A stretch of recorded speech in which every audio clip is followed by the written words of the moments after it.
So in today's video, we're going to be going through all the steps to install a pre-hung door. Now, whether you're installing a new door like I am, or you're replacing an existing door, it's really not that difficult and something pretty much any DIYer can do. So let's get started. Now, to determine what size door you actually need, it's not that hard. If you have an existing door, just measure your existing door. But if you don't have an existing door, really all we're going to do is measure our frame here. And that's pretty simple. We're just going to measure across. And this one is 32. And I know right now, assuming it's a standard height door, it's going to be about 82, 81, 82. And that's usually what your frame comes in, is a height of 82. Yeah, so that's 82, usually 82 and a half. Now, one thing you want to account for when you're replacing a door or even installing a new door is the height of your floor. So for example, I already have my floor installed, so I need to account for that when I actually put the frame in. Now, unfortunately, like I said, it's a 82-inch frame, but because I have the floor already in, an 82-inch frame is not actually going to fit. I'm going to actually cut this at 81 and a half because I know it'll fit, and it'll also give me a little bit of ability to go up or down and really level the top of the frame. And I know my door is going to clear the floor without any problem. Now, I've seen some other videos where they do like to cut the bottom of the door just to make sure it's level. I don't like to do that, and the reason I don't like to do that is because I need to make sure that I have clearance when I open and close the door. If I cut the bottom of the door and set it down there, if somebody puts in a thick matted carpet, I may have some trouble opening the door. So I don't like to do that. So in most cases, unless the floor is already in, I would not cut the bottom of the door. Again, because if the floor is not there, I want to make sure I have clearance when the door swings. So let's get started. But right now I need to cut both sides of the door to 81 and a half, just so that I can get it in the opening. So first I'm going to get it out here, and I'm actually going to remove the door from the frame, and then I'll cut the frame.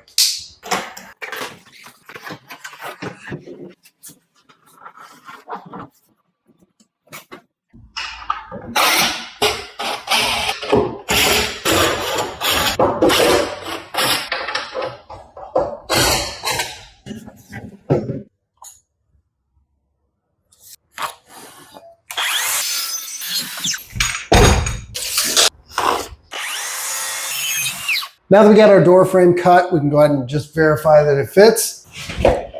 Yep, and we're good here.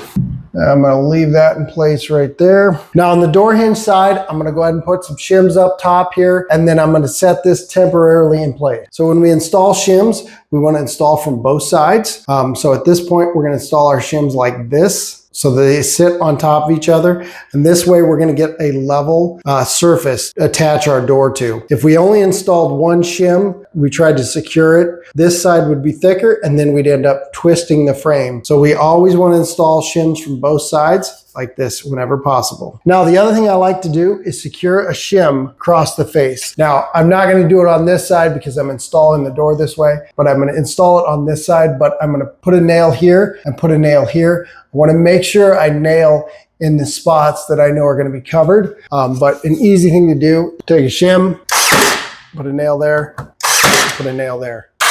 Now what you can do is you can push your frame all the way over, and you know it's going to be right on the edge, and it's going to be flush with the exterior. Now the other thing I'm going to do is just going to check how level we are, see if we need to go up at all before I secure either side. Or on the off chance, again, because the floor is there, you don't have enough room to get this level, you may have to cut one side down a little bit more. Now when you find your spot, just kind of make sure you got room over here. And then really all we're going to need to do, make sure you're up against your piece here. And then I'm going to just take my brad nailer and shoot that in. Now, the easiest way to do this is with a 6-foot level, but a 4-foot level will work. And honestly, I've done it with a 2-foot level before. It just takes a little bit more because you have to do this. You have to do this section, and then you do this section. But a 2-foot level will work. I think a 6-foot level is easier, but let's go ahead and get this plumbed up.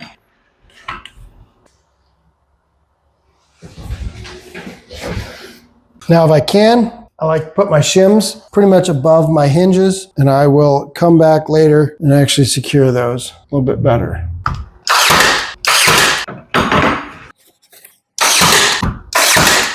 Now, after I'm secure over here, I want to make sure that I'm square. Just put that there, and on the other side, make sure we're square. And then I'm going to take a couple shims here. I'm not going to force it. and pull it back. I don't need to yet. Okay, take a couple shims. This one I shouldn't need to force too much, so I can start at the top. And that's, again, just make sure when you secure that down that your square here, that's gonna make sure this angle is at 90 degrees.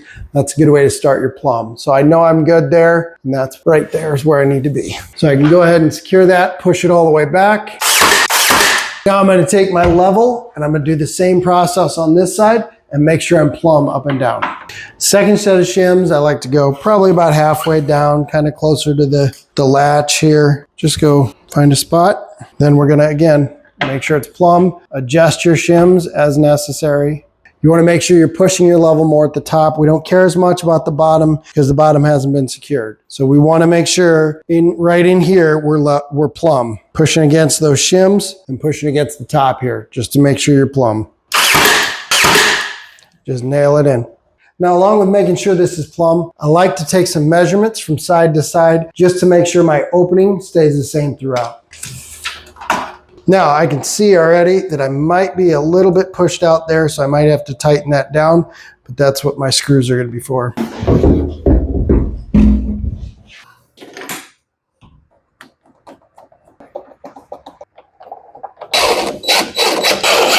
Now we can take our door, make sure it closes. As you see here, I need to pull this back. So now, open this up. What I'm gonna do is take a regular screw, 2.5 inch, number 9. And what I'm gonna do is I'm gonna pull this door hinge back. So as you can see, I left the top one out for a reason. I'll put a screw in here. And that's gonna tighten it up a little bit, and let's try it again. And there you go.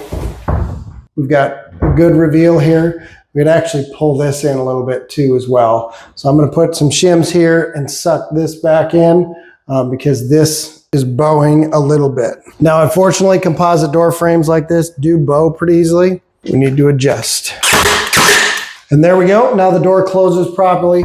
Got a little bit much at the top here. Again, we could pull this back a little bit more, but we are okay for right now.